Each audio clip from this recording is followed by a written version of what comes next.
സ്തുതിക്കുന്നു, ദൈവത്തെ മഹത്വപ്പെടുത്തുന്നു. അല്പനിമിഷത്തെ ചിന്തയ്ക്കായി നമുക്കൊരു വേദഭാഗം വായിക്കാം. യെശയ്യാ പ്രവാചകന്റെ പുസ്തകം 1-ാം അധ്യായം 19-ാം വാക്യം. യെശയ്യാ പ്രവാചകന്റെ പുസ്തകം 1-ാം അധ്യായം 19-ാം വാക്യം. എടുത്തവർക്ക് ശബ്ദമുയർത്തി വായിക്കാവുന്നതാണ്. നിങ്ങൾ മനസ്സ് വെച്ച് കേട്ടനുസരിക്കുന്നുവെങ്കിൽ ദേശത്തിലെ നന്മ അനുഭവിക്കും. മറുത്ത് മത്സരിക്കുന്നു എങ്കിലോ നിങ്ങൾ വാൾനിരയായി തീരും. Price the Lord. ശ്രദ്ധിക്കുന്നത് യാഗത്തെക്കാളും അനുസരിക്കുന്നത് മുട്ടാടുകളുടെ വേദസ്സിനേക്കാളും നല്ലത് എന്ന് ദൈവത്തിന്റെ തിരുവെഴുത്ത് വ്യക്തമായി വിളിച്ചു പറയുമ്പോൾ യെശയ്യാ പ്രവാചകൻ തിരുവെഴുത്തിലൂടെ ലോകത്തോട് വിളിച്ചു പറയുകയാണ്, നിങ്ങൾ മനസ്സു വച്ച് കേട്ട് അനുസരിക്കുന്നുവെങ്കിൽ എന്ത് സംഭവിക്കും? ദേശത്തിലെ നന്മ അനുഭവിക്കും. മറുത്തു മത്സരിക്കുന്നുവെങ്കിലോ നിങ്ങൾ വാളിന് ഇരയായിത്തീരും. Praise the lord. നാം ദൈവത്തിന്റെ വചനം വായിച്ചാൽ മാത്രം പോരാ, അതിൽ എഴുതിയിരിക്കുന്നത് പ്രമാണിക്കുവാൻ കൂടി തയ്യാറാകും. അങ്ങനെ ദൈവത്തിന്റെ വചനം അനുസരിച്ച് അത് പ്രകാരം ആര് യാത്ര ചെയ്താലും അവർ വഴിയിൽ തകർന്നു പോകുവാൻ ദൈവം അനുവദിക്കത്തില്ല. വ്യക്തമായി ദൈവത്തിന്റെ വചനം പറയുകയാണ്, യഹോവയിൽ ആശ്രയിച്ച് നന്മ ചെയ്യുക, ദേശത്ത് പാർത്ത് വിശ്വസ്തത ആചരിക്കുക. അങ്ങനെയെങ്കിൽ 91-ാം സങ്കീർത്തനത്തിലെ 1-ാം വാക്യം പറയുകയാണ്, അത്യുന്നതന്റെ മറവിൽ വസിക്കുന്നവന് ഒരനർത്ഥവും വരുവാൻ ദൈവം സമ്മതിക്കത്തില്ല. സ്വത്രം. ഈ നല്ല പകലിൽ നിങ്ങളോട് ഞാൻ പറയട്ടെ, ഇന്നയോളം നടത്തിയത് ദൈവമാണെന്ന് ഉറപ്പുള്ള കാര്യം. കാലിനെ വീഴ്ചയിൽ നിന്നും പ്രാണനെ മരണത്തിൽ നിന്നും രക്ഷിച്ച്, കഴിപ്പാൻ ആഹാരം നൽകി, ഉടുപ്പാൻ വസ്ത്രം നൽകി, ജീവിപ്പാൻ ദൈവകൃപ നൽകി, അനേകർ വഴിയിൽ വീണപ്പോൾ വീഴാതെ തന്റെ ഉള്ളംകരത്തിൽ താങ്ങി നടത്തിയ ദൈവത്തിന്റെ വചനം അനുസരിച്ച് അതുപ്രകാരം ദൈവത്തിന്റെ മുഖത്തേക്ക് നോക്കി ആലോചന ചോദിച്ച് നീ യാത്ര ചെയ്യാൻ തയ്യാറായാൽ വഴിയിൽ പതിയിരിക്കുന്ന ഒരു പതിയിരിപ്പ് ശക്തികളും നിന്നെ തൊടുവാൻ സർവശക്തനായ ദൈവം അനുവദിക്കത്തില്ല. സങ്കീർത്തനം 128-ന്റെ 1 പറയുന്നത് ഇങ്ങനെയാണ്. സ്വത്രം എന്താണ് പറയുന്നത്? യഹോവയെ ഭയപ്പെടണം. സ്വത്രം. അവന്റെ വഴികളിൽ നടക്കണം. ദൈവത്തിന്റെ വഴി തികവുള്ള വഴിയാ, അത് പൂർണ്ണതയുള്ള വഴിയാ. ആ ദൈവത്തിന്റെ വചനം പറയുന്ന വഴിയിൽ നീ നടന്നാൽ നിന്റെ സന്തതി ആഹാരമിരക്കത്തില്ല. നിന്റെ കുഞ്ഞ് പഠിച്ചിട്ട് ജോലിയില്ലാതെ ഭവനത്തിൽ ഇരിക്കത്തില്ല. നിന്റെ കൂട്ടാളി രോഗം ബാധിച്ച് നിന്റെ ഭവനത്തിൽ കിടക്കമേലായിരിക്കത്തില്ല. നിന്റെ കലവറ ശൂന്യമായി ഇരിക്കത്തില്ല. വഴിയിൽ ഒരു ശത്രുവും നിന്നെ ബ്ലോക്ക് ചെയ്യാൻ ദൈവം നിന്നെ വിട്ടുകൊടുക്കത്തില്ല. ആരെ? ദൈവത്തെ ഭയപ്പെടുന്ന തന്റെ മക്കൾക്ക്. സ്തോത്രം. അങ്ങനെയാണെങ്കിൽ ദൈവഭയമില്ലാതെ ലോകത്തിൽ പാപത്തെ പച്ചവെള്ളം പോലെ വലിച്ചു കുടിച്ചുകൊണ്ട് ലോകമോഹത്തിനനുസരിച്ച് ഓടുന്ന നിന്റെ ജീവിതത്തിൽ നീ ആഗ്രഹിക്കുന്ന സന്തോഷം നിനക്ക് പ്രാപിച്ചെടുക്കാൻ കഴിയത്തില്ല. പകരം കണ്ണുനീരും കഷ്ടപ്പാടുകളും വേദനകളുമായി ഞരങ്ങി നാളുകൾ തള്ളി നിൽക്കേണ്ടി വരും. എന്നാൽ ദൈവത്തെ ഭയപ്പെടുന്ന തന്റെ മക്കളുടെ ജീവിതത്തിൽ ദൈവത്തിന്റെ വചനം പറയുന്നത് നിന്റെ സന്തതി അനുഗ്രഹിക്കപ്പെടും. നിന്റെ കൂട്ടാളി ഫലപ്രദമായ മുന്തിരിവള്ളി പോലെ ഇരിക്കും. നീ ഒരു അനുഗ്രഹമാകും. കുഞ്ഞെ, അനുഗ്രഹം തേടി തെക്കും വടക്കും കിഴക്കും പടിഞ്ഞാറും നീ ഓടണ്ട.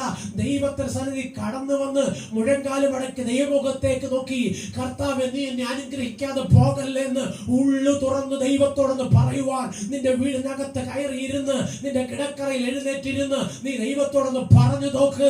നീ ആഗ്രഹിക്കുന്ന ദൈവമഹത്വം നിന്റെ ഭവനത്തിനകത്ത് നീ കാണും, നിന്റെ സന്തതിയുടെ മേൽ കാണും. നീ ഒരു അനുഗ്രഹമാകുമെന്ന് ദൈവത്തിന്റെ തിരുവെഴുത്ത് പറഞ്ഞെങ്കിൽ നിന്നിൽ ഭൂമിയിലെ സകല വംശങ്ങൾ അനുഗ്രഹിക്കപ്പെടും. ഇതിന് നീ വലിയ വിലയൊന്നും കൊടുക്കേണ്ട വേണ്ട. വിശ്വാസത്തോടെ ദൈവത്തിന്റെ വചനം പറയുന്ന പ്രകാരം ദൈവത്തിലേക്ക് നോക്കിയാൽ മതി. സ്തോത്രം. ദൈവം താൻ സ്നേഹിക്കുന്ന തന്റെ മക്കൾക്ക് ഒരുക്കിയിട്ടുള്ളത് ഒരു കണ്ണ് കണ്ടിട്ടില്ല, ഒരു ചെവി കേട്ടിട്ടില്ല, ഒരു ഹൃദയത്തിൽ തോന്നിയിട്ടില്ല എന്ന് ദൈവത്തിന്റെ തിരുവെഴുത്ത് പഠിപ്പിക്കുന്നുവെങ്കിൽ ഈ നല്ല പകൽക്കാലം വ്യക്തമായി ഞാൻ നിങ്ങളോട് പറയട്ടെ, അനുസരിപ്പാൻ മനസ്സുണ്ടെങ്കിൽ അനുഗ്രഹിപ്പാൻ കർത്താവ് മതിയായവനാ.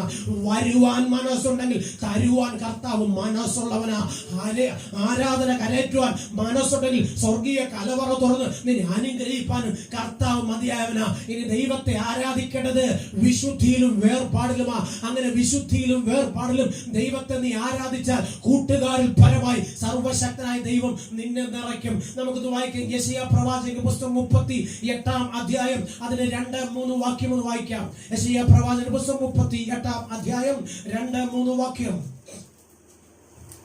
അപ്പോൾ ഹിസ്കിയാവ് മുഖം ചുവരിന്റെ നേരെ തിരിച്ചു. അപ്പോൾ ഹിസ്കിയാവ് മുഖം ചുവരിന് നേരെ തിരിച്ചു. എന്തുകൊണ്ടാണെന്നറിയാമോ? മോളെ കൈവച്ചോളെ. സ്വത്രം. എന്തുകൊണ്ടാണെന്നറിയാമോ? പ്രവാചകൻ വന്ന് പറഞ്ഞ് നീ മരിച്ചു പോകും, നിന്റെ ഗ്രഹകാര്യം ക്രമപ്പെടുത്തിക്കൊള്ളുക. Praise the lord. നോക്കേ, ദൈവം താൻ സ്നേഹിക്കുന്ന മക്കളോട് മുൻകൂട്ടി അരുളപ്പാട് അറിയിക്കും. അത് കേട്ട് അനുസരിച്ച് അത് പ്രകാരം ദൈവത്തിങ്കിലേക്ക് നോക്കാൻ തയ്യാറാകുമെങ്കിൽ വരുത്തും എന്ന് പറഞ്ഞ വിപത്തിനെ സ്വർഗം എടുത്തു മാറ്റും. Price the Lord. വ്യക്തമായി പറയട്ടെ, ഈ കഴിഞ്ഞ ദിവസം അമ്മമ്മ പറഞ്ഞ സാക്ഷ്യത്തോളം ബന്ധത്തിൽ ഞാൻ പറയാം. എനിക്ക് ആ മോനെ ഓർത്ത് ഭയങ്കര സന്തോഷമാണ്. കാരണം ഒരുപാട് ചെറുപ്പക്കാർ ദേശത്തുണ്ടെങ്കിലും ആ പ്രിയപ്പെട്ട മകനെ ഓർത്ത് ഞാൻ സന്തോഷിക്കുന്നത്. കാരണം ഇത്രത്തോളം ആയെങ്കിലും ആ വാ പിടിച്ചു തുറന്നു നോക്കണം, ആ വായിൽ നാക്കുണ്ടോ എന്ന് അറിയണമെങ്കിൽ. അത്രമേല് അപ്പനും അമ്മയ്ക്കും പ്രിയപ്പെട്ട കുഞ്ഞായി നിൽക്കുമ്പോൾ സ്വർഗം അവനെ കൈവിടുമോ? ഒരിക്കലുമില്ല. ഞാൻ വ്യക്തമായി പറയട്ടെ, ദൈവത്തെ കൊണ്ട് കഴിയാത്ത കാര്യങ്ങളൊന്നുമില്ല. താൻ മരിച്ചു പോകുമെന്ന് ഹിസ്കിയാവോട് പറയുമ്പോൾ ഹിസ്കിയാവ് ചുവരോട് ചേർന്ന് മുഖം ചേർത്ത് വെച്ച് ദൈവസന്നിധി പറയുന്ന ഒരു കാര്യമുണ്ട്. വായിച്ച മക്കളെ.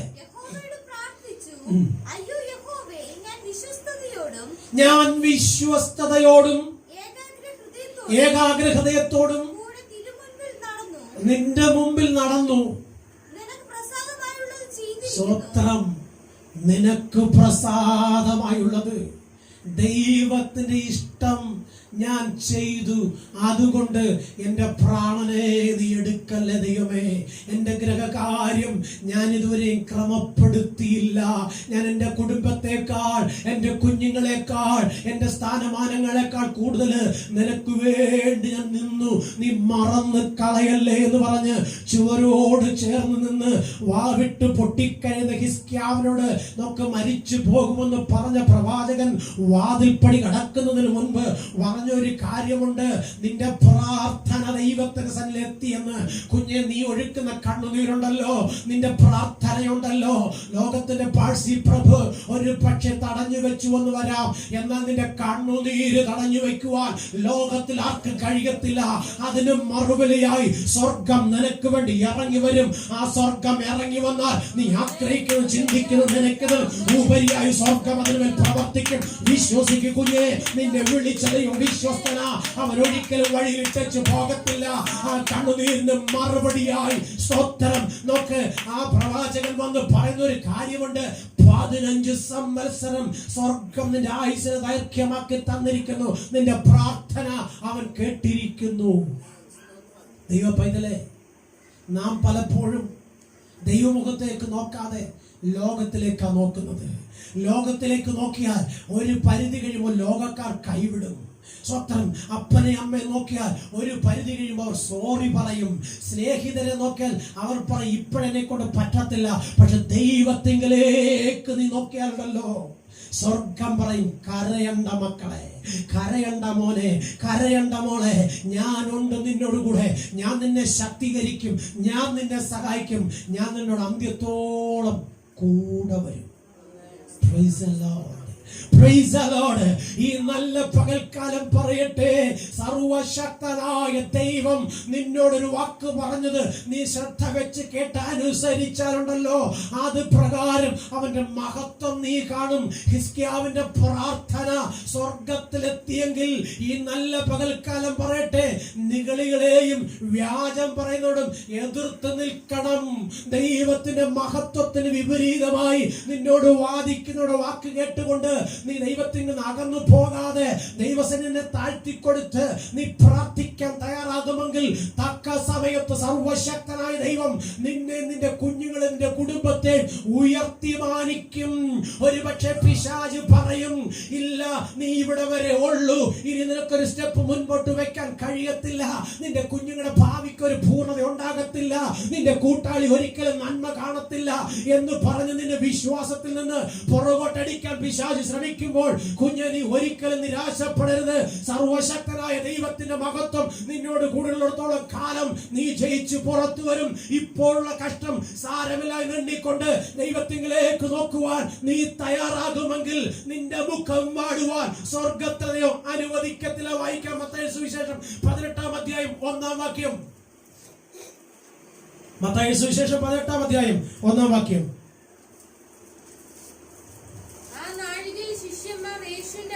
ആ നാഴികയിൽ ശിഷ്യന്മാർ യേശുവിന്റെ അടുക്കൽ വന്നു. സ്വർഗരാജ്യത്തിൽ ഏറ്റവും വലിയവൻ ആരെന്ന് ചോദിച്ചു. സ്വർഗരാജ്യത്തിൽ ഏറ്റവും വലിയവൻ ആർ എന്ന് ശിഷ്യന്മാർ ആരോട് ചോദിച്ചു? യേശുവിനോട് ചോദിച്ചു. സ്വത്രം. ഇപ്പൊ നമുക്കും അറിയേണ്ടത് ഞങ്ങളിൽ ആരാ വലിയവൻ. സ്വത്രം. ദൈവത്തിന്റെ വചനം പറഞ്ഞു, തന്നെത്താൻ താഴ്ത്തുന്നവൻ ദൈവത്താൽ ഉയർത്തപ്പെടും. Price the Lord. ഇവിടെ ശിഷ്യന്മാർ 12 പേരും യേശുവിന്റെ അടുക്കൽ വന്നിട്ട് ചോദിക്കുന്നു, ഞങ്ങളിൽ ആരാ വലിയവൻ? ആരോടാ ചോദിക്കുന്നത്? വലിയവനായ ദൈവത്തോടാ ചോദിക്കുന്നത്.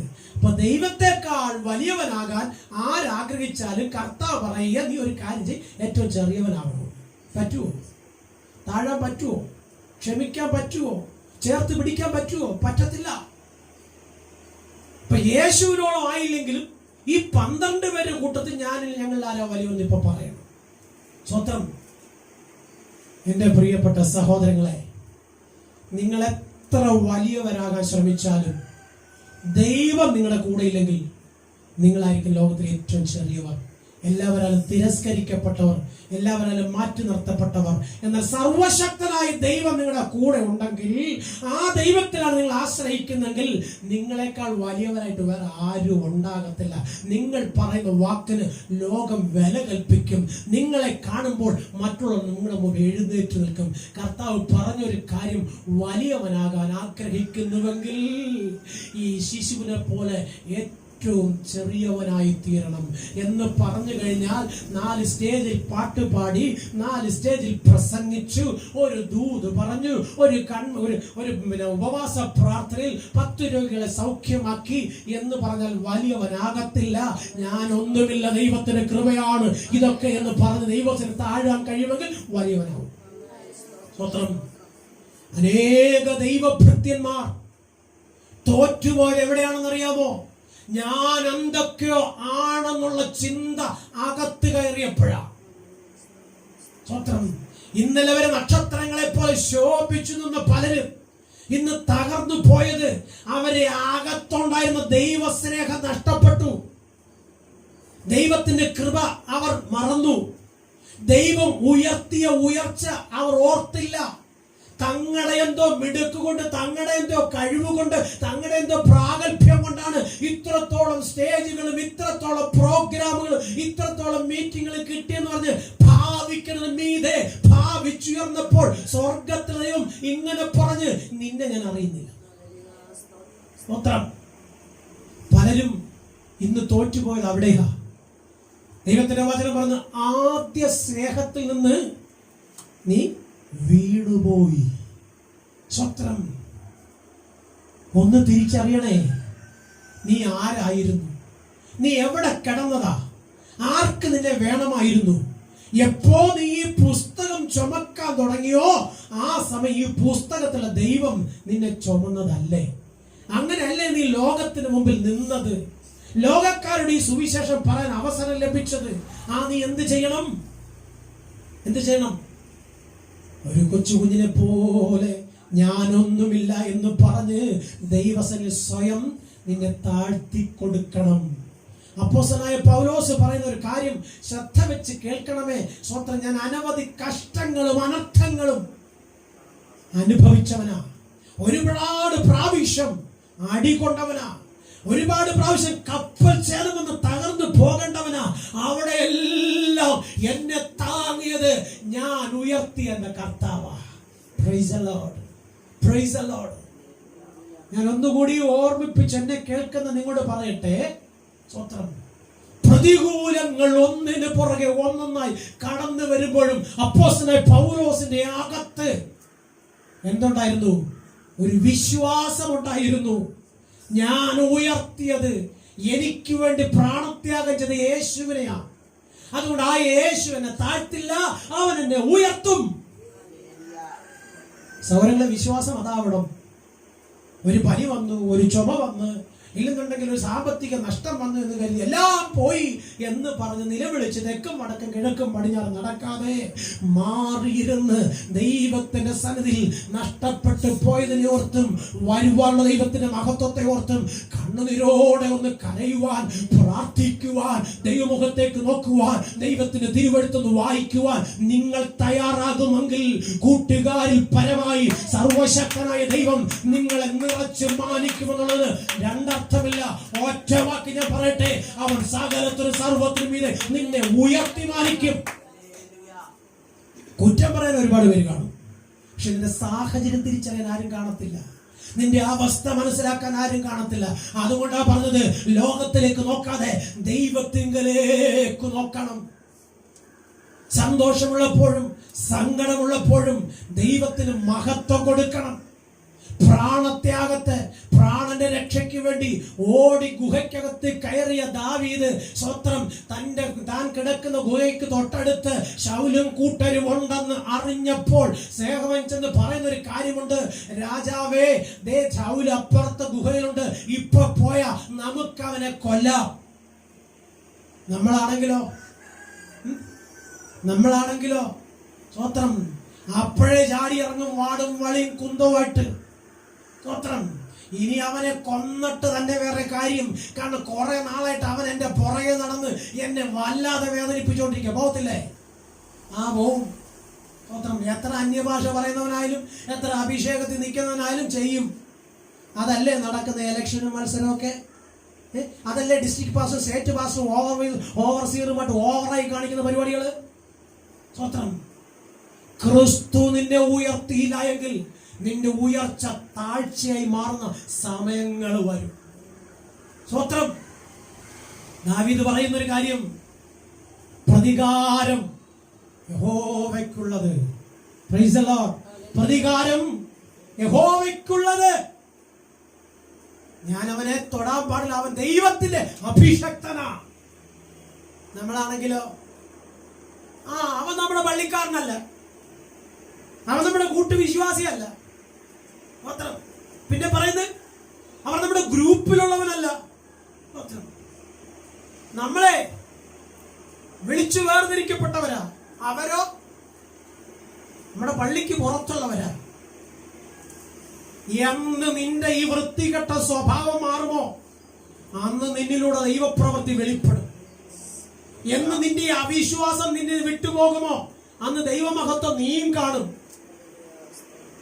ദൈവം ഒരുക്കിയ വഴിയിൽ ഇഷ്ടം പോലെ നന്മ ലഭിച്ചു, ഇഷ്ടം പോലെ സ്റ്റേജുകൾ ലഭിച്ചു, ഇഷ്ടം പോലെ ആരാധകരുണ്ടായി. അപ്പം നീ ആരാധിക്കുന്ന ദൈവത്തെ മറന്ന് ലോകത്തെ പരിപോഷിപ്പിക്കാൻ വേണ്ടി ലോകക്കാരുടെ മുമ്പിൽ നീ എന്തോ ആണെന്ന് വരുത്തി തീർത്താൽ ഒടുവിൽ നീ ചുമയ്ക്കുമ്പോൾ, ഒടുവിൽ നീ കുരയ്ക്കുമ്പോൾ, ഒടുവിൽ നീ തകർന്ന് വീഴുമ്പോൾ ആരും കാണത്തില്ല. സ്വത്രം ഈ ശുശ്രൂഷ നാൾക്ക് നാൾ അഭിവൃദ്ധി പ്രാപിക്കുന്നതും അനുഗ്രഹത്തിന്റെ പാന്താവിലേക്ക് ഉയർത്തുന്നതും അഭിഷേകത്താൽ തൊഴുത്തിൽ നിന്ന് പശുക്കിടാവിനെ പോലെ തുള്ളിച്ചാടി ദൈവത്തിന് മഹത്വം കൊടുക്കുന്നതുമാ. ഇതിനെ തകർക്കാൻ, തളർത്തുവാൻ, ഇല്ലെങ്കിൽ ഇതിൽ നിന്ന് നിന്നെ പുറകോട്ടടിക്കുവാൻ ഒരു ശക്തിയും ദൈവം അനുവദിക്കത്തില്ല.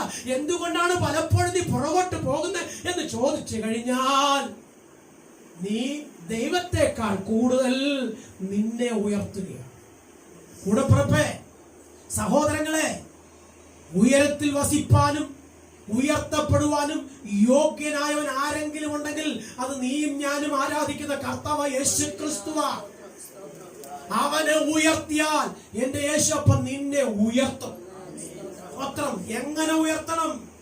ആത്മാർത്ഥതയോടെ, വിശ്വസ്തയോടെ, വിശുദ്ധിയോടെ ദൈവത്തെ ഉയർത്തണം.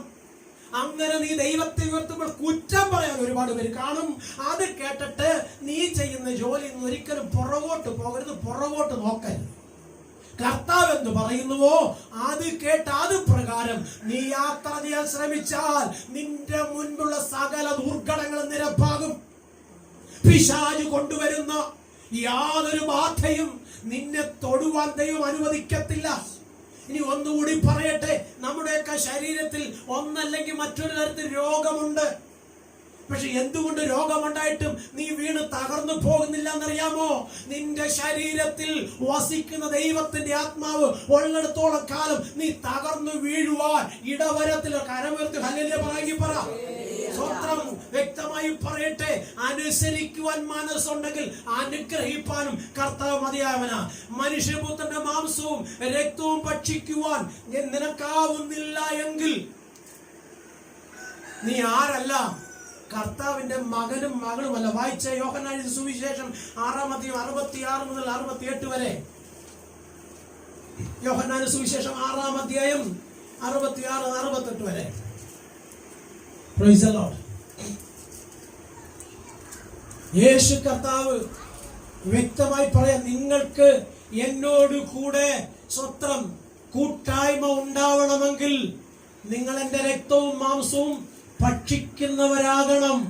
നിങ്ങൾ എന്നിൽ ഒരുവനാകണം. സ്വത്രം ഇത് കേട്ടപ്പോ സ്വത്രം അത് തിന്നാൻ മനസ്സില്ലാത്ത ഒരുപാട് പേര് അവങ്ങൾ നിടറിപ്പോയി. സ്വത്രം വായിച്ചോ. അന്നു മുതൽ അവന്റെ ശിഷ്യന്മാരിൽ പലരും പിൻവാങ്ങിപ്പോയി. സ്വത്രം ഓക്കെ. സത്യം വിളിച്ചു പറഞ്ഞപ്പോൾ അത് ഇഷ്ടപ്പെടാതെ അവന്റെ ശിഷ്യന്മാര് പിന്മാറിപ്പോയി. സ്വത്രം നമ്മളിൽ പലരും അങ്ങനല്ലേ? നമ്മൾ ആഗ്രഹിക്കുന്നത് പലതും നടക്കണം. അത് പള്ളിയിലാണെങ്കിൽ പള്ളിയിൽ, പാസ്റ്റർ ജീവിതത്തിലാണ് പാസ്റ്റർ ജീവിതത്തിൽ, ഇനി കുടുംബത്തിനകത്താണ് കുടുംബത്തിനകത്ത്. പക്ഷെ നമ്മൾ ആഗ്രഹിക്കുന്ന പലതും അതുപോലെ നടന്നാൽ കുടുംബത്തിനകത്ത് പ്രശ്നങ്ങൾ ഉണ്ടാകും, പ്രതികൂലങ്ങൾ കടന്നു വരും എന്ന് ചിന്തിച്ചാലുണ്ടല്ലോ, നമ്മൾ ഒന്ന് ആലോചിച്ചിട്ടേ നമ്മൾ ആഗ്രഹിക്കത്തുള്ളൂ. ഇവിടെ ശിഷ്യന്മാരോട് യേശു കർത്താവ് പറഞ്ഞു, നിങ്ങൾ എന്നോട് കൂടെ ഇരിക്കണമെങ്കിൽ, നിങ്ങൾ എന്നോട് കൂടെ വസിക്കണമെങ്കിൽ, എന്നോട് കൂടെ നിത്യതയിൽ ഉണ്ടാവണമെങ്കിൽ എന്ത് ചെയ്യണം? എന്റെ ശരീരവും രക്തത്തിലും ഓഹരിക്കാരായി മാറണം. അത് കേട്ടപ്പോ അവർ ചിലര് ഇടറിപ്പോയി. വായിച്ചു. പിന്നെ അവനോട് കൂടെ സഞ്ചരിച്ചില്ല. ആകയാൽ യേശു 12 നിങ്ങൾക്ക് പോയിക്കൊള്ളുവാൻ മനസ്സുണ്ടോ എന്ന് ചോദിച്ചു. നോക്ക്, ശിഷ്യന്മാർ സ്വത്രം ഇടറി. അത് കണ്ടപ്പോ സ്വത്രം യേശു ചോദിച്ചൊരു ചോദ്യമുണ്ട്, കുഞ്ഞുങ്ങളെ എന്തിനാ നിങ്ങൾ നിരാശപ്പെടുന്നത്? നിങ്ങൾക്ക് വേണമെങ്കിൽ നിങ്ങൾക്ക് പോകാം. യേശു കർത്താവരെ പിടിച്ചു വെക്കത്തില്ല, പിടിച്ചു നിർത്തത്തില്ല. കാരണം യേശു കർത്താവ് പറഞ്ഞിട്ട് നിങ്ങളുടെ ഇഷ്ടമോ സ്വർഗത്തിലെ ദൈവത്തിന്റെ മഹത്വമാവണം, അല്ല ലോകത്തിന്റെ മോഹമാകരുത്. സ്വത്രം വ്യക്തമായി പറയുന്നു, നിങ്ങൾക്കും വേണേ പോകാം. എന്താ പറയുന്നത്? അടുത്ത വാക്യം. ശിമോൻ പത്രോസ് അവനോട്, കർത്താവേ, ഞങ്ങൾ ആരുടെ അടുക്കൽ പോകും? കർത്താവേ, ഞങ്ങൾ ആരുടെ അടുക്കൽ പോകും? നിത്യജീവന്റെ വചനങ്ങൾ നിന്റെ പക്കലുണ്ട്. നിത്യജീവന്റെ വചനങ്ങൾ നിന്റെ പക്കലുണ്ട്. Price the Lord. എനിക്കൊരു ഒത്തിരി സന്തോഷമുള്ള ഒരു കാര്യം, ഈ കൂടെ ഈ ഓത്തിന്റെ സ്വഭാവം കാണിക്കുമെങ്കിലും ദൈവത്തെ ഭയമുണ്ടായിരുന്നു പത്രോസ്. സ്വത്രം മനസ്സിലായില്ല. സ്വത്രം സാഹചര്യങ്ങൾക്കനുസരിച്ച് പത്രോസ് വ്യതിചലിക്കുമെങ്കിലും ഭയമുണ്ടായിരുന്നു. അതുകൊണ്ടാ എല്ലാവരും പൊക്കോളാൻ പറഞ്ഞപ്പോ നിന്നെ വിട്ടേച്ച് ഞങ്ങൾ എവിടെ പോകുമെന്ന് ചോദിച്ചത്. കാരണം നിന്റെ വായിൽ നിന്ന് കേൾക്കുന്ന വാക്കുകൾ ഞങ്ങൾക്ക് പുതുജീവൻ തരുന്നതാ. ഞങ്ങളുടെ നിരാശകൾ മാറി ഞങ്ങളുടെ പ്രതീക്ഷകൾക്ക് വഴി തുറക്കുന്നതാ. ആ വചനം വിട്ടേച്ച് നിന്നെ വിട്ടേച്ച് ഞങ്ങൾ എവിടെ പോകും? സ്വത്രം ഈ നല്ല പകലിൽ ഞാൻ നിങ്ങളോട് പറയട്ടെ, ഇക്കാലം ഇത്രയും നിർത്തിയ ദൈവത്തിന് മഹത്വം കൊടുക്കാൻ നിങ്ങൾ തയ്യാറായ, ഏതെല്ലാം നിലവാരത്തിൽ നിങ്ങളുടെ വഴികളിൽ നിങ്ങൾക്കെതിരെ വാടകോരി നിന്ന് വെല്ലുവിളിച്ച ശത്രു ഇനി നിങ്ങളെ തൊടുവാൻ ദൈവം അനുവദിക്കത്തില്ല. ഇത് കേൾക്കുമ്പോഴേ വിശ്വസിക്കണം. സ്വത്രം എനിക്ക് മകനെ തന്നത്, മകളെ തന്നത് ദൈവമാ. എനിക്ക് കിടക്കാടം തന്നത് ദൈവമാ. സ്വത്രം ഇത്രയും ആയുസ്സും ആരോഗ്യം ബലവും തന്നത് ദൈവമാ. അങ്ങനെയെങ്കിൽ എന്റെ ദൈവം അറിയാതെ എനിക്കൊന്നും വരികയില്ല എന്ന് ഉറച്ചു വിശ്വസിക്കണം. ഇനി വരികയില്ല എന്ന് പറയുമ്പോൾ വന്നു, എന്തു ചെയ്യണം? എന്തു ചെയ്യണം? ദൈവമേ, ഞാൻ നിന്റെ മകനല്ലേ, ഞാൻ നിന്റെ മകളല്ലേ, ഈ അനർത്ഥത്തിൽ നിന്ന് രക്ഷിപ്പാൻ അവിടത്തേക്ക് മനസ്സുണ്ടാവണമേ എന്ന് പറഞ്ഞ് ദൈവസന്നിധിയില് സ്വയം താഴ്ത്തി കൊടുക്കണം. എന്ത് ചെയ്യണം? ദൈവസന്നിധിയിൽ നിങ്ങളെ സ്വയം താഴ്ത്തി കൊടുക്കണം. അങ്ങനെയാണെങ്കിൽ അവൻ തക്ക സമയത്ത് നിങ്ങളെ ഉയർത്തും. 1 കൊരിന്ത്യർ ലേഖനം സ്തോത്രം 3-ാം അധ്യായം 16, 17, 18 വാക്യം. 1 കൊരിന്ത്യർ ലേഖനം 3-ാം അധ്യായം 16, 17, 18 വാക്യം. സ്തോത്രം. ഇപ്പൊ നിങ്ങളുടെ പ്രാർത്ഥന ദൈവം കേൾക്കുമോ? കേൾക്കും. കാരണം നിങ്ങളെ പ്രാണൻ നൽകി രക്തം നൽകി വീണ്ടെടുത്തവൻ നിങ്ങളുടെ മേൽ ഒരു ആധിപത്യം വെച്ചിട്ടുണ്ട്, ഒരു അവകാശം വെച്ചിട്ടുണ്ട്. സ്വത്രം എന്തുവാ വായിച്ചെന്തുവാ? നിങ്ങൾ ലോകത്തിന്റെ മക്കളല്ല, ലോകത്തിന്റെ കല്ലുകളല്ല. സ്വത്രം പിന്നെയോ ദൈവം വസിക്കുന്ന മന്ദിരമാണ്. സ്വത്രം ഉറപ്പുണ്ടോ? ഉറപ്പുണ്ടോ? എന്റെ ഹൃദയത്തിനകത്ത് വാഴുന്നത് ഇവിടെയുള്ള മറ്റു പലതുമല്ല, സർവശക്തനായ ദൈവമാണ്. ഞാൻ വിശ്വസിച്ചത്, ഞാൻ സേവിക്കുന്നത്, ഞാൻ ആരാധിക്കുന്നത് മരിച്ച് മൺമറഞ്ഞു പോയ സ്വത്രം ലോകത്തിലെ നേതാക്കന്മാരെ അല്ല, എനിക്ക് വേണ്ടി കാൽവരി ക്രൂശിൽ മരിച്ചടക്കപ്പെട്ട് ഉയർത്തെഴുന്നേറ്റ് പിതാവിന്റെ മഹിമയുടെ വലതു ഭാഗത്ത് എനിക്ക് വേണ്ടി പക്ഷപാതം ചെയ്ത എന്റെ ദൈവത്തെയാ.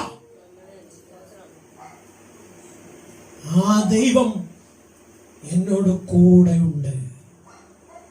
അവൻ എന്റെ ഉപനിധി, അവൻ എന്നെ അന്ത്യത്തോളം കാക്കും. ഉറപ്പുള്ള ഒരു ഹല്ലേലൂയ പറ. സ്വത്രം. നിങ്ങൾ ദൈവത്തിന്റെ മന്ദിരം. ഓ സ്വത്രം. ഈ ശരീരം ദൈവത്തിന്റെ മന്ദിരമാണെന്ന്. അങ്ങനെയാണ് നിന്റെ നാവിൽ നിന്ന് വരേണ്ടത് സ്തുതിയും ആരാധനയുമായിരിക്കണം. സ്വത്രം.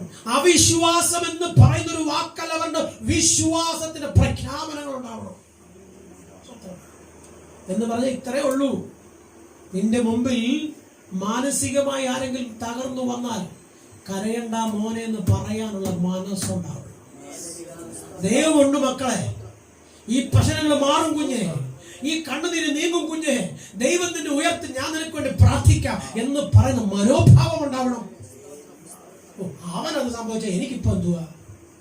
അവൻ ഇന്നാൾ എന്നെ ദ്രോഹിച്ചതാ, അതുകൊണ്ട് ഞാൻ അവനെ തിരിഞ്ഞു നോക്കത്തില്ല. അതാവരുത്.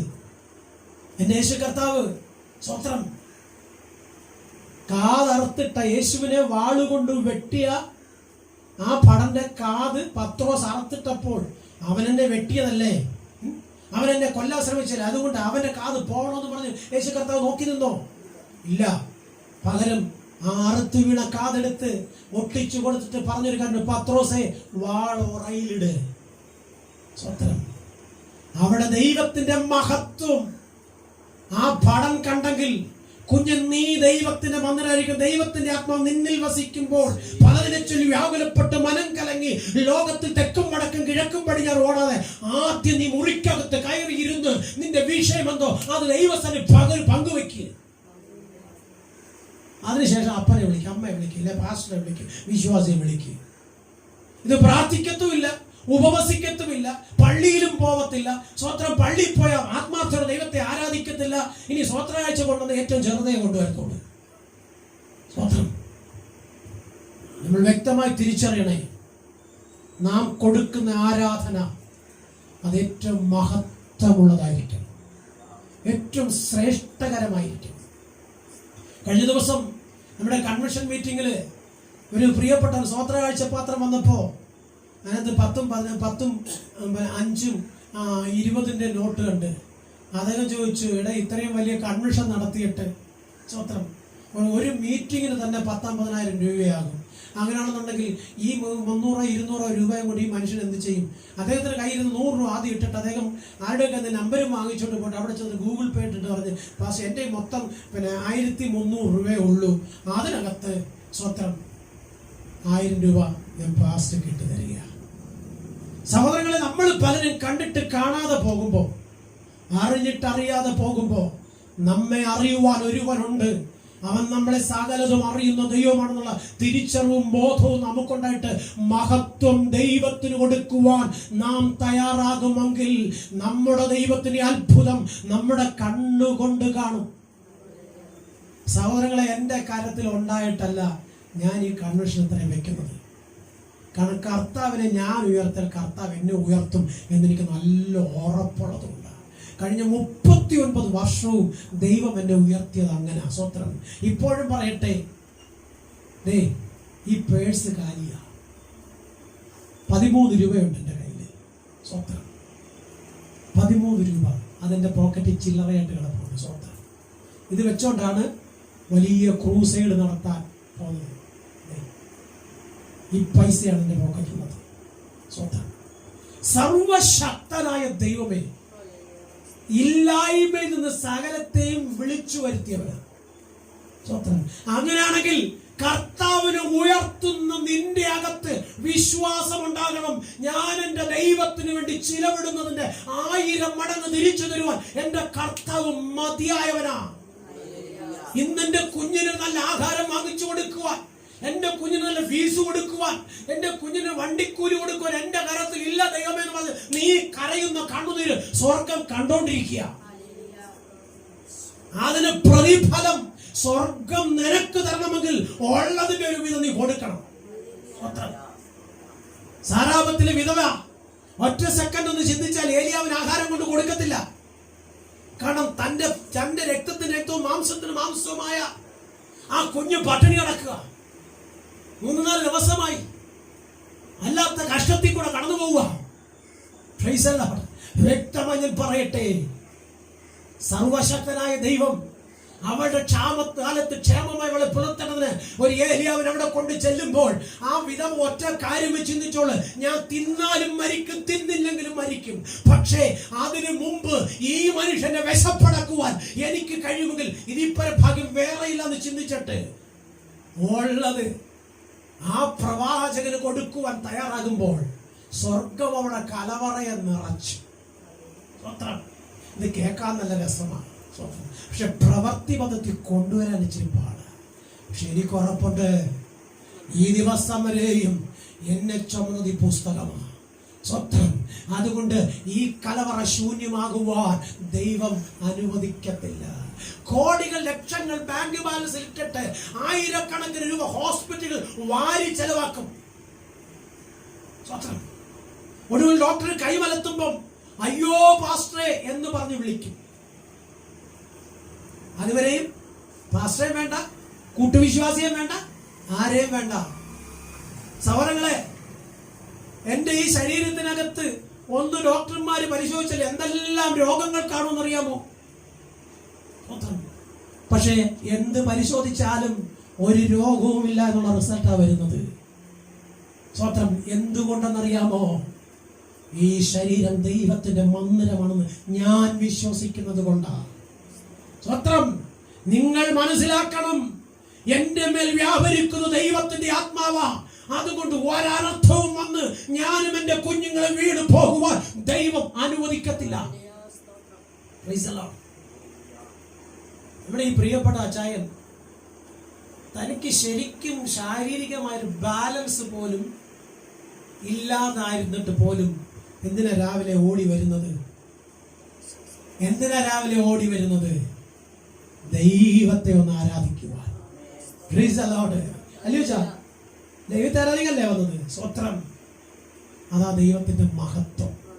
ഇത്രത്തോളം നടത്തിയ ദൈവം, ഇത്രത്തോളം കരുതിയ ദൈവം എത്ര വലിയവനാണ്. സഹോദരങ്ങളെ, വ്യക്തമായി തിരിച്ചറിയണേ, അവനാർക്കും കടക്കാരനല്ല. സ്വത്രം. അങ്ങനെയാണെങ്കിൽ നിങ്ങളുടെ ശരീരമാകുന്ന ദൈവത്തിന്റെ മന്ദിരത്തിൽ എല്ലാ കാലത്തും രോഗമിരിക്കത്തില്ല, ശാപം അവകാശം പറഞ്ഞുകൊണ്ട് വരത്തില്ല.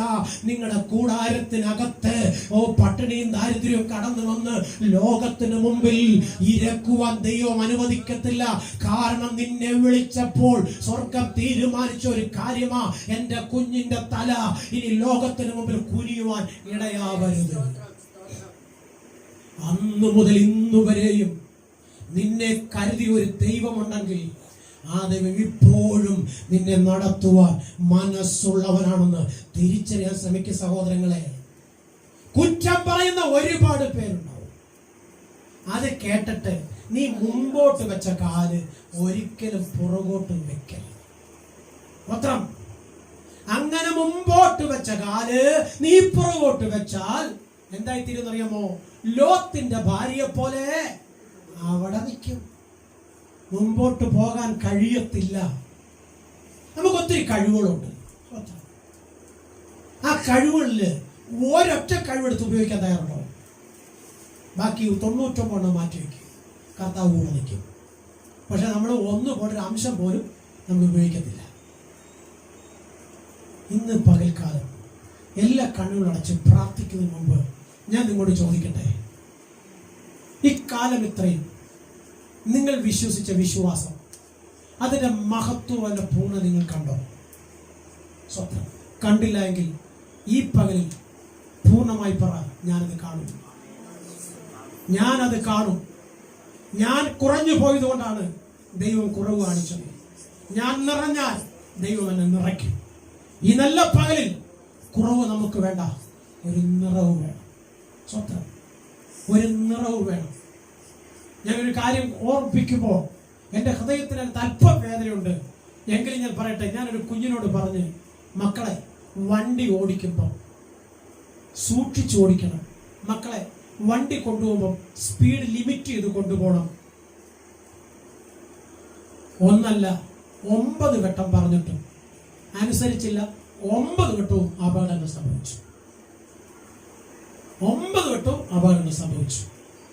ഇപ്പോഴും ഒരു അപകടത്തിൽപ്പെട്ട് സ്വന്തം വീട്ടിൽ നിന്ന് പോലും പുറത്താക്കപ്പെട്ട അവസ്ഥയിൽ നിലവിളിച്ചുകൊണ്ട് അന്യവന്റെ വീട്ടിൽ പോയി കിടക്കുന്ന ഗതികേട് വരുന്നൊരവസ്ഥ നിങ്ങളിലും നിങ്ങളുടെ കുഞ്ഞുങ്ങളിലും വന്നു ഭവിക്കാതെ ഇരിക്കണതിന് മഹത്വം ദൈവത്തിന് കൊടുക്ക്.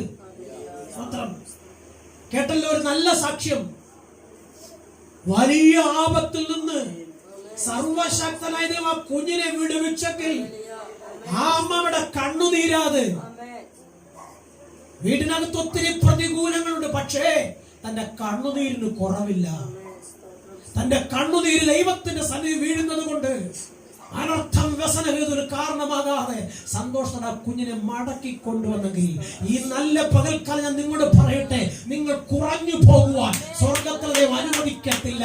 കുറയുന്നുവെങ്കിൽ എവിടെയൊക്കെ നമുക്ക് കുറവുണ്ട്, ആ കുറവ് പരിഹരിച്ച് ദൈവത്തിന് മഹത്വമായി നാം ദൈവത്തെ ആരാധിപ്പാൻ തയ്യാറാകുമെങ്കിൽ നീ ചിന്തിക്കാത്ത നനയ്ക്കാത്ത മേഖലയിൽ സ്വർഗം നിനക്ക് വേണ്ടി കരുതും, നിന്റെ സന്തതിക്ക് വേണ്ടി കരുതും, നിന്റെ കൂട്ടാളിക്ക് വേണ്ടി കരുതും, നീ ഒരു അനുഗ്രഹമാകും.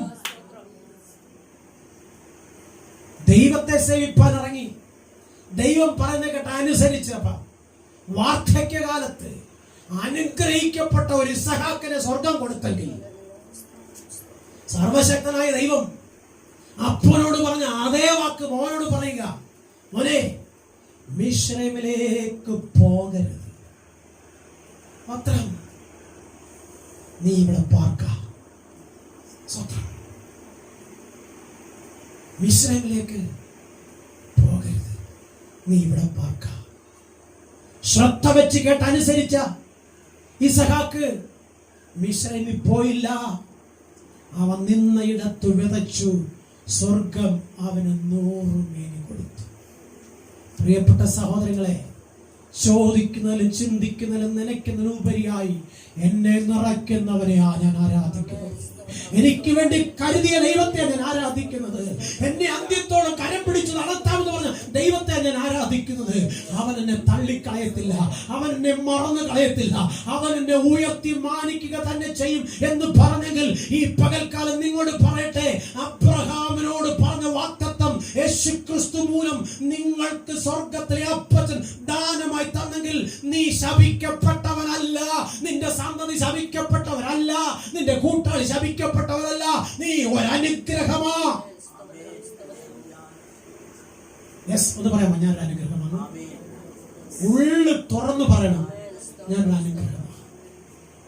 ദൈവം എന്നെ വിളിച്ചത് മറ്റുള്ളവരെ ശപിക്കാനല്ല, അനുഗ്രഹിക്കാനാ. സ്വത്രം മറ്റുള്ളവരെ കുറ്റം വിധിക്കാനല്ല, അനുഗ്രഹിക്കാനാ.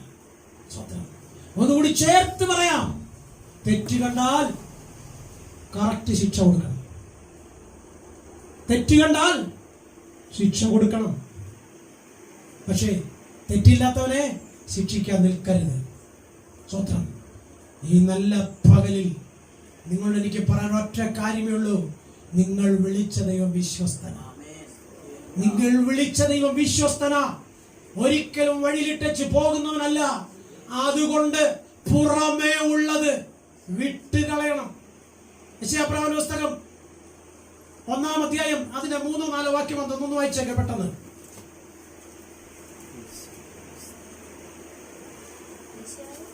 യെശയ്യാപ്രവാചകന്റെ പുസ്തകം 1-ാം അധ്യായം.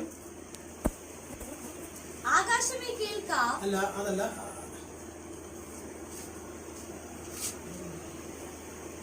എന്റെ 4-5. അയ്യോ പാപമുള്ള ജാതി, അല്ല 5. ഇനി നിങ്ങളെ അടിച്ചിട്ട് എന്ത്? നിങ്ങൾ അധികം പിന്മാറുകയേ ഉള്ളൂ. തല മുഴുവനും ദീനവും ഹൃദയം മുഴുവനും രോഗവും പിടിച്ചിരിക്കുന്നു. അടിതൊട്ട് മുടി വരെ ഒരു സുഖവുമില്ല. ഇത്രത്തോളം ദൈവവചനം നിങ്ങളുടെ മുമ്പാകെ വിളിച്ചു പറയുവാൻ സർവശക്തനായ ദൈവം എന്നെ സഹായിച്ചു. ഈ മെസ്സേജ് ലോകമെമ്പാടും കേൾക്കും. സ്വന്തം ഇത് കേട്ട് അനുസരിച്ച് അത് പ്രകാരം ദൈവത്തെ പിൻപറ്റാൻ ആര് തയ്യാറാകുമോ അവരുടെ കരത്തിൽ, അവരെ ദൈവം തന്റെ കരത്തിൽ വഹിക്കും. അവൻ നിങ്ങളെ അന്ത്യത്തോളം വഴി നടത്തും. അതുകൊണ്ട് ഇനി ദൈവത്തിന്റെ ശിക്ഷ നിങ്ങൾ വരാതെ ഇരിക്കേണ്ടതിന് രക്ഷകനായ ക്രിസ്തുവിനെ ഹൃദയത്തിൽ പൂർണ്ണമായി ഏറ്റെടുത്ത് ആത്മാർത്ഥതയോടെ ദൈവത്തെ പിൻപറ്റുക. കർത്താവ് നമ്മെ അനുഗ്രഹിക്കട്ടെ.